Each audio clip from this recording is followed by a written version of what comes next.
Yeah, good morning, Mike. Do the Prime Minister's words bother you? She seems sort of, what would you read into it? She's slightly reluctant to get things going with you guys? Look, I think everyone's sort of in that stage of wanting to overinterpret and read things into every single word that everybody says. I would just say, we're planning to have conversations over the next few days and see how it goes. What have you said to her so far and what she said to you so far?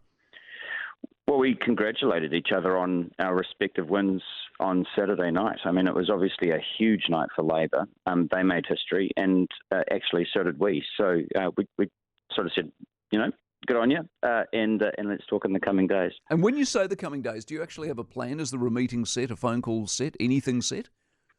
Not yet, no. Would you have expected something a bit more as we sit here this Monday morning? Not necessarily, no. I mean, we didn't know how the election was going to pan out, and we need to sort of let the dust settle. We've got caucuses tomorrow morning. We've got new MPs starting this morning and starting their induction, and we kind of need to get on top of that. And over the course of the next day or two, I would imagine we'll put together some sort of schedule. What do you want? Well, Mike, during the course of the election campaign, as it was fairly well advertised, we laid out 6 top priorities, and we'll be sitting down and saying, okay, what can we do of these priorities? And when they go, none of them, what are you going to do then? Well, they're not going to say that, Mike. I mean, the thing about the relationship that we've had with Labor over the course of the last 3 years is that it has been very constructive. It has been a good partnership in that, we've got a lot of shared ideas and a shared vision for how we want to make the country go forward. So, I think that's a bit of an absurd statement. So you genuinely see goodwill there? Yeah, I do. We have a very constructive working relationship. I think people think that politics is more transactional than it is. Actually, it's strongly built around, the relationships, the people who work in the building. And we do have a good working relationship. You've got to remember, we've spent the last 3 years in government together. And obviously that was a numbers thing. That's the problem with MMP, James. I mean, you needed to, you had to.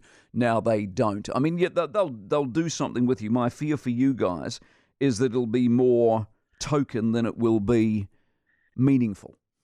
Well, we'll have to see how the conversations play out over the coming weeks. But, I thank you for your goodwill, Mike. Well, no. I wish you well with it, but they simply don't need you. That's just a matter of numbers. And so what you end up with or not is not the same as last time, isn't it, really, if you're being realistic about it?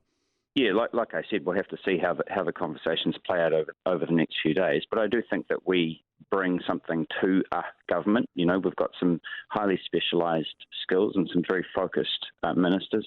The larger the majority in the House, that affects things like membership of select committees.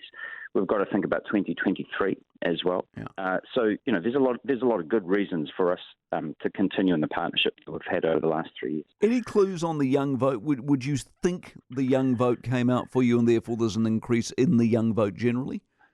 Look, I don't have any data yet, but anecdotally, I think that certainly had something to do with Chloe's win in Auckland Central, and the fact is that we actually overperformed our public opinion polls on election night, and that's the first time that's happened. We think that does have something to do with youth turnout, but we don't have the data yet. We're still waiting for that to come through.